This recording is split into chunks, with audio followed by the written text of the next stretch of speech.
ओम शांति। ये 25 अगस्त 2022 के ईश्वरीय महावाक्य सुनते हैं। आज बाबा क्या कहते हैं कि मीठे बच्चे, तुम संगम युगी ब्राह्मणों का धर्म और कर्म है ज्ञान अमृत पीना और पिलाना। तुम नरकवासी को स्वर्गवासी बनाने की सेवा करते हो। इति हेडलाइन कि तुम संगम युगी ब्राह्मणों का धर्म है और कर्म है ज्ञान अमृत पीना और पिलाना। तुम नरकवासी को स्वर्गवासी बनाने की सेवा करते हो। आज का प्रश्न है, तुम ब्राह्मणों को कर्मों की किस गुही गति का ज्ञान मिला है? तो उत्तर है, अगर बाप का बनने के बाद कभी भी अपनी कर्मेंद्रियों से कोई पाप कर्म किया तो एक पाप का 100 गुणा दंड पड़ जाएगा। यह ज्ञान तुम ब्राह्मणों को है, इसीलिए तुम कोई भी पाप कर्म नहीं कर सकते हो। अभी तुम ब्राह्मणों का लक्ष्य है सर्वगुण संपन्न बनना, इसीलिए तुम अपने अवगुणों को निकालने का ही पुरुषार्थ करो। गीत है, भोलेनाथ से निराला कोई नहीं जहां में। ओम शांति। बेहद के बाप का नाम है भोलानाथ। जरूर मनुष्य से देवता बनाने वाला भी वही है।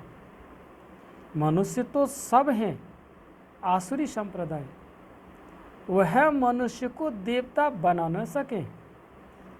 उनके लिए ही गाया हुआ है, मनुष्य से देवता किए करत न लागी वार।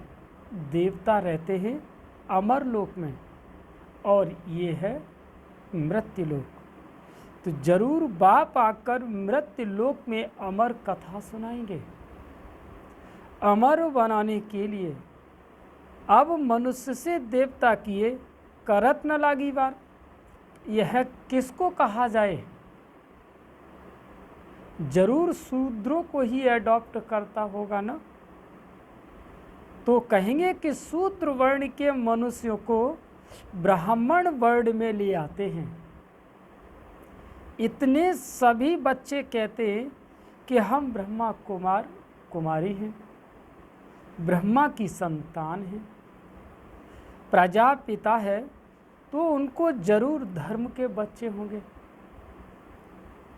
मुख वंशावली है तो जरूर माता पिता चाहिए ना। मम्मा की भी मुख वंशावली कहेंगे, बाबा की भी मुख वंशावली तो दादे की भी मुख वंशावली ठहरी। कुख वंशावली का यहाँ नाम ही नहीं। वह कलयुगी ब्राह्मण है कुख वंशावली और तुम ब्राह्मण हो मुख वंशावली। वह ब्राह्मण तो एक दो को हथियाला बांधते हैं विष पिलाने के लिए, और तुम ब्राह्मण अमृत पिलाने परमात्मा से हथियाला बांधते हो। कितना अंतर है। वह नरकवासी बनाने वाले और यह स्वर्गवासी बनाने वाले। ज्ञान अमृत से मनुष्य से देवता बनते हैं। हम ईश्वर की औलाद बनते हैं तो फिर मदद भी मिलती है। सगे और लगे भी हैं ना। लगे बच्चों को इतनी मदद नहीं मिलेगी जितनी सगे बच्चों को। बाप का लब भी सगों पर ही रहता है। सगा बच्चा नहीं होगा तो फिर भाई के बच्चों को लब करना पड़ेगा, वह धर्म का बच्चा बनाना पड़ेगा। अब तुम वर्णों को जानते हो। भल विराट स्वरूप बनाते हो, परंतु उनकी हिस्ट्री ज्योग्राफी कोई बता न सके कि इनसे क्या होता है। अभी बाप समझाते हैं कि ये चक्र फिरता है, इतने जन्म देवता धर्म में और इतने जन्म क्षत्रिय वर्ण में। यहाँ कोई गपोड़ों की बात नहीं है, 84 जन्म सिद्ध बतलाते हैं। सतो प्रधान फिर सतो रजो तमो जरूर सबको बनना है।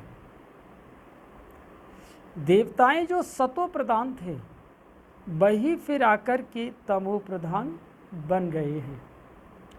अब यह मनुष्य सृष्टि का झाड़ जड़ जड़ी भूत हो गया है, अर्थात कब्र दाखिल है। यह है कयामत का समय। सभी का पुराना हिसाब किताब चुकतू होना है और नया जन्म होना है। चौपड़ा होता है धन का, फिर यहाँ चौपड़ा कर्मों के खाते का है। आधा कल्प का खाता है। मनुष्य जो पाप कर्म करते हैं वो खाता चलता आया है। ऐसे नहीं कि एक ही बार सजा भोगने से खाता चुकतू हो जाता है। नहीं, पाप आत्मा कैसे बने? प्रतिदिन कर्मों का बोझा चढ़ते चढ़ते बिल्कुल ही तमो प्रधान बन पड़ते हैं। कोई फिर कहते हैं कि सन्यासी जब सन्यास करते हैं तो वह क्यों तमो प्रधान होने चाहिए? परंतु बाप कहते हैं उनका है रजो प्रधान सन्यास। अभी तुमको श्रीमत है मिलती है, वह तो हुई मनुष्यों की मत। जैसे लोग कहते हैं कि हम मोक्ष को पाते हैं, परंतु कैसे? सभी एक्टर्स को तो यहाँ हाजिर जरूर रहना है, वापस जा नहीं सकते। गीता में भी बहुत ऐसी बातें लिख दी हैं कि पहली बात है सर्वव्यापी की। अब तुम बच्चों के अंदर है बाप की याद, रचता बाप और साथ में बाप की रचना। सिर्फ बाप नहीं, उनकी रचना को भी याद करना पड़े। अपना धंधा धोरी भी करते हो और साथ साथ मूल वतन, सूक्ष्म वतन और शिव बाबा की बायोग्राफी, ब्रह्मा, विष्णु, शंकर को भी जानते हो। फिर संगम युग के जगत अम्बा, जगत पिता को भी जान लिया है। जगत अम्बा सरस्वती गाई जाती है, उनके चित्र अनेक हैं। वास्तव में मुख्य एक है जगत अम्बा सरस्वती। यह ब्रह्मा व्यक्त है जो अव्यक्त बनता है। अव्यक्त के बाद वह ब्रह्मा फिर साकार महाराजा श्री नारायण बनते हैं। फिर 84 जन्म शुरू होते हैं। अब तुम धंधा धूरी भी करते रहते हो तो कर्मेंद्रियों से ऐसा कोई पाप कर्म नहीं करना जो विकर्म बन जाए, नहीं तो सर्वगुण संपन्न बन नहीं सकेंगे। गाते हैं ना कि मुझ निर्गुण हारे में कोई गुण नहीं। इस समय है ही झूठ खंड। सच खंड स्थापन करने वाला एक बाप है। इस समय सभी मनुष्य मात्र निधन के बन पड़े हैं। अभी तुम बच्चों में कोई भी अवगुण नहीं होना चाहिए। सबसे पहला अवगुण है देह अभिमान का। देही अभिमानी बनने में बहुत मेहनत है और देह अभिमान के कारण ही और सब विकार आते हैं। अहंकार है पहला नंबर शत्रु। बाप डायरेक्ट कहते हैं कि लाडले बच्चे देह का अहंकार छोड़ो। मुझे तो देह है नहीं, मैं इन आर्गन्स द्वारा आकर बतलाता हूँ। तुम इन आर्गन्स से सुनते हो और समझते हो। अब बेहद का बाप मत देते हैं कि मुझे याद करो तो तुम्हारे विकर्म विनाश हो जाए। कोई भी ऐसा पाप कर्म नहीं करो जो बदनामी हो और पद भ्रष्ट हो जाए। बाप कहते हैं, बच्चे तुम्हें कोई भी राजयोग सिखलाए स्वर्ग का मालिक बना नहीं सकते। अब बाप तुमको सच समझाते हैं। तुम सत्य के संग में बैठे हो सच सुनने और सचखंड का मालिक बनने के लिए। उनका नाम ही है ट्रुथ, सच्चा ज्ञान सागर। यह तो बाप कहते हैं कि मैं ज्ञान का सागर हूँ। ज्ञान सागर से तुम ज्ञान नदियाँ निकलती हो। वह नदियाँ तो पानी के सागर से निकलती हैं। वह पतित पावनी कैसे कहलाई जा सकती? पतित पावन तो परमात्मा होगा ना। जो ज्ञान का सागर है वह गंगा सारी दुनिया में थोड़े ही जाएगी। यह तो बेहद के बाप का ही काम है। तो तुम सूत्र से ब्राह्मण बनते हो। तो तुम क्या बनते हो? सूत्र से ब्राह्मण बनते हो। ब्राह्मण है चोटी, परंतु अब सतो प्रधान नहीं कहेंगे, क्योंकि अभी सब पुरुषार्थी हैं, सेवा कर रहे हैं, ईश्वरीय संतान हैं। इसीलिए ब्राह्मणों का बहुत मान है, क्योंकि भारत को स्वर्ग भी तुम बनाते हो। ऐसे नहीं कि लक्ष्मी नारायण भारत को स्वर्ग बनाते हैं। यह तो बाप बनाते हैं, ब्राह्मणों द्वारा न कि देवताओं द्वारा। पुरानी दुनिया में आकर बाप को नई सृष्टि रचनी है। बेहद के बाप ने नया मकान स्वर्ग बनाया। नई चीज को पुराना तो होना ही है। लौकिक बाप भी नया मकान बनाते हैं तो जरूर पुराना होगा। ऐसे नहीं कि बाप ने पुराना किया। सतो प्रधान से तमो प्रधान हर चीज जरूर बनेगी। वैसे ही सारी सृष्टि भी नई से पुरानी होगी जरूर। अब देह के सब धर्म आदि छोड़ो, अपने को आत्मा समझो। बाप सभी बच्चों के लिए कहते हैं कि अब खेल पूरा होता है, अब घर चलना है। भूल तो नहीं गए हो? मैं तुमको सहज राजयोग सिखलाने आया हूँ। तुम हम 5000 वर्ष पहले भी मिले थे। मैंने तुमको राजयोग सिखाया था, याद है ना? भूल तो नहीं गए हो? मैं कल्प कल्प तुमको आकर बादशाही देता हूँ। तुमको कौड़ी से हीरे जैसा बनाता हूँ। बच्चे कहते हैं बाबा इस चक्र से छूट नहीं सकते। बाप कहते हैं नहीं, यह सृष्टि चक्र तो अनादि है। अगर चक्र से छूट जाए फिर तो दुनिया ही खत्म हो जाए। यह चक्र तो जरूर फिरना है। मैं फिर से आया हूँ। कल्प कल्प कल्प के संगम युगे आता ही रहता हूँ। उन्होंने सिर्फ युगे युगे लिख दिया है। कहते भी है कि पतित पावन आओ, पावन बनाओ, सुख धाम में ले चलो। पतित दुनिया में तो दुख ही दुख है। अच्छा, मेरे पास तो 2 धाम हैं, कहाँ चलेंगे? बाप कहते हैं सुख धाम में तो बहुत सुख है, और मुक्ति धाम में जाएंगे तो भी पार्ट में तो आना जरूर है। परंतु सब जब स्वर्ग पूरा हो जाएगा तब उतरेंगे, स्वर्ग में नहीं आएंगे। क्या तुमको स्वर्ग की इच्छा नहीं है? तुम नरक में माया के राज्य में ही आना चाहते हो। उस समय भी पहले सतो होगा, फिर रजो तमो होगा। जो पवित्र आत्मा आती है वो पहले दुख पा न सके, आने से ही थोड़े ही पाप करेंगे, परंतु आत्मा को सतो रजो तमो से पास करना है। इस चक्र को भी समझाना है। अभी तुम फाइनल अवस्था में जा नहीं सकेंगे।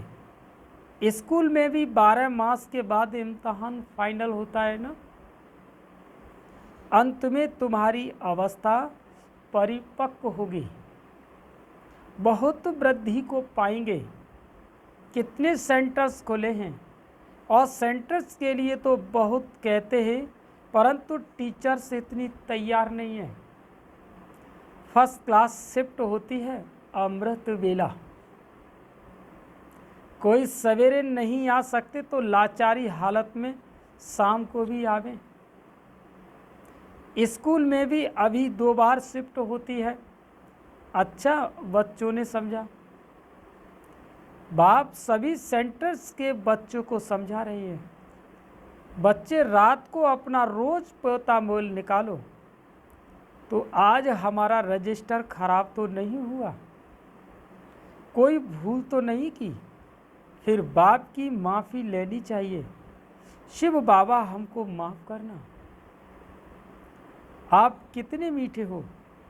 भगवान कहते हैं मैं तुमको मास्टर भगवान भगवती बनाता हूँ स्वर्ग का, तो मेरी आज्ञा मानो ना। नंबर 1 फरमान है कि देही अभिमानी बनो। बेकार में मत जाना, ये महादुश्मन है। इन पर जीत न पाई तो पद भ्रष्ट हो, कुल कलंकित बन जाएंगे। माया बड़ी प्रबल है, लड़ाई है दीवे और तूफान की। इसमें तो बहादुरी दिखानी पड़े। हम बाप के बने हैं, फिर यह माया कैसे विघ्न डाल सकती है। हाँ, तूफान तो मचाएगी, परंतु कर्मेंद्रियों से कभी कोई विकर्म नहीं करना है। बहुत ऊंच पद मिलता है ना, कुछ ख्यालात भी करो। तुम किसको कहेंगे कि हम नर से नारायण बनने के लिए पढ़ते हैं, तो सब हंसी उड़ाएंगे। यहाँ तो धारणा चाहिए। यहाँ तुमको पक्का करना है कि मैं तो आत्मा हूँ, और तभी सतो प्रधान बन बाप के पास जाएंगे, फिर बाप स्वर्ग में भेज देंगे। अच्छा, मीठे मीठे सिकी लदे नंबरवार पुरुषार्थ अनुसार बच्चों प्रति बाप दादा का याद प्यार और गुड मॉर्निंग। रूहानी बाप की रूहानी बच्चों को नमस्ते।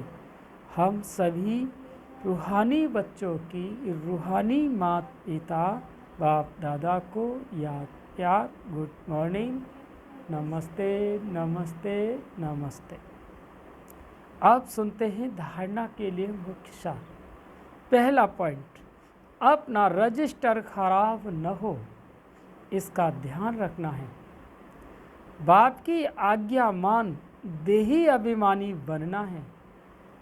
कर्मेंद्रियों से कोई भी भूल नहीं करनी है। दूसरा पॉइंट है कि सर्वगुण संपन्न बनने के लिए कर्मेंद्रियों से ऐसा कोई पाप कर्म न हो जाए जिसका विकर्म बन जाए। पुराना हिसाब किताब चुकतू करना है। वरदान है कि अपने भाग्य की स्मृति से सदा खुशी में डांस करने वाले खुश नसीब भव। कि अमृत वेले से रात तक आप ब्राह्मणों को जो श्रेष्ठ भाग्य मिला है, उस भाग्य की लिस्ट सदा सामने रखो और यही गीत गाते रहो। वाह मेरा श्रेष्ठ भाग्य, जो भाग्य विधाता ही अपना हो गया।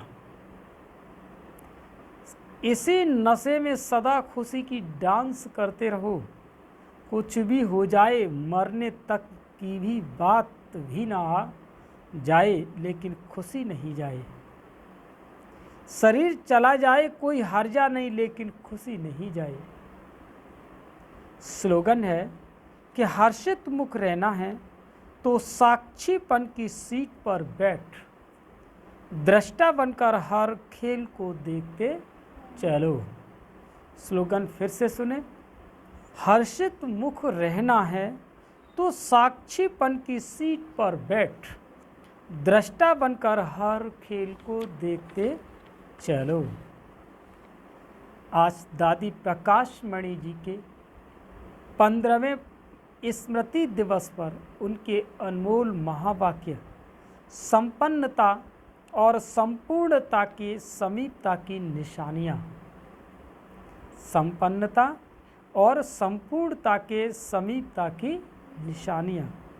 तो पहला पॉइंट है कि आत्मा जितना संपन्न बनती जाएगी उतना मनसा वाचा कर्मणा में कोई भी सूक्ष्म विकार नहीं रहेगा, उन्हें संपूर्णता की मंजिल समीप दिखाई देगी।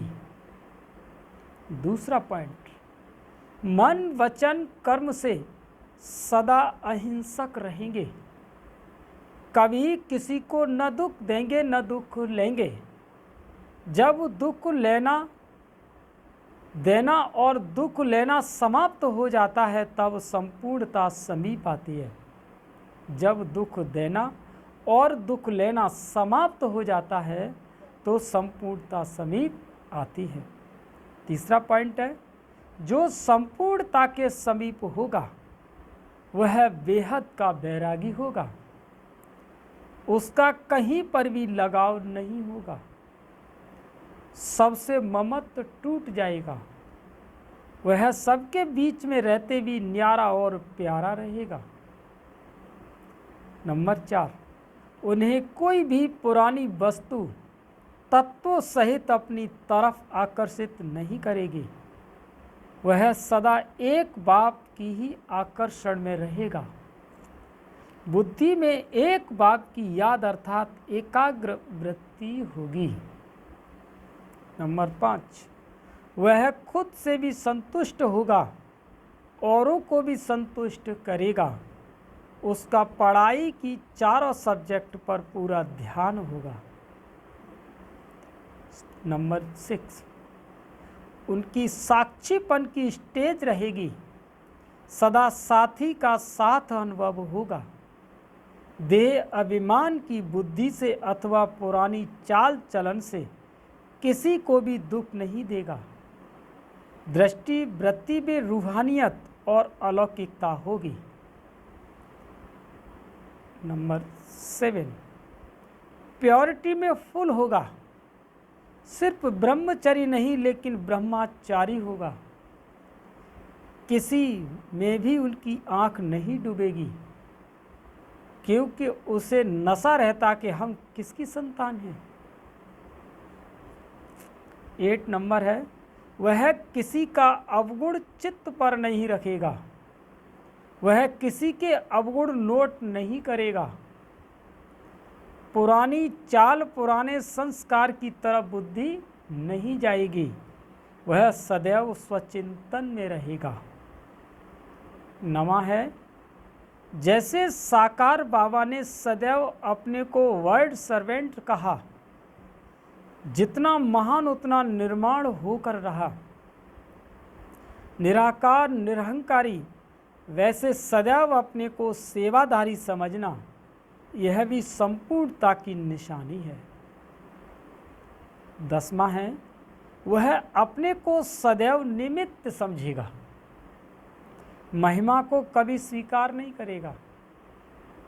महिमा होगी जरूर क्योंकि सेवा की है, लेकिन निमित्त समझने के कारण मुख से बाबा बाबा ही निकलेगा, वह महिमा में खुश नहीं होगा और निंदा से घबराएगा नहीं, दोनों में समान स्थिति होगी। 11वां है, वह सबका संबंध एक बाबा से ही जुटाएगा, उसके मुख से बाबा के प्रति स्नेह के बोल निकलेंगे, प्यारे बाबा ने हमें अपने प्यारे ते प्यारी चीज़ दिव्य बुद्धि की सौगात दी है, उस सौगात को संभाल कर रखिएगा। 12वां है कि ज्ञान का तीसरा नेत्र सदा खुला रहेगा। ज्ञान नेत्र खुला होने कारण सदैव समर्थ संकल्प चलेंगे और यह भी संपूर्णता की निशानी है। 13वां है उसका हर कर्म श्रीमत प्रमाण होगा। श्रीमत में कभी मनमत मिक्स नहीं करेगा। दिव्य बुद्धि के आधार पर हर कर्म होता रहे, यह भी संपूर्णता की निशानी है। और 14वां है वह आज्ञाकारी वफादार होगा। एक बल एक भरोसा, सर्व संबंध एक से, किसी तरफ भी झुकाव नहीं, ऐसा लगाव झुकाव से मुक्त होगा।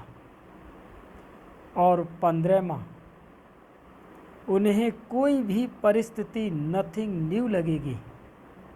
5000 वर्ष की बात ऐसे अनुभव होगी जैसे यह तो कल की बात है। अच्छा, ओम शांति। ये थे दादी जी के पुण्य स्मृति दिवस पर 15 महावाक्य। अच्छा, ओम शांति।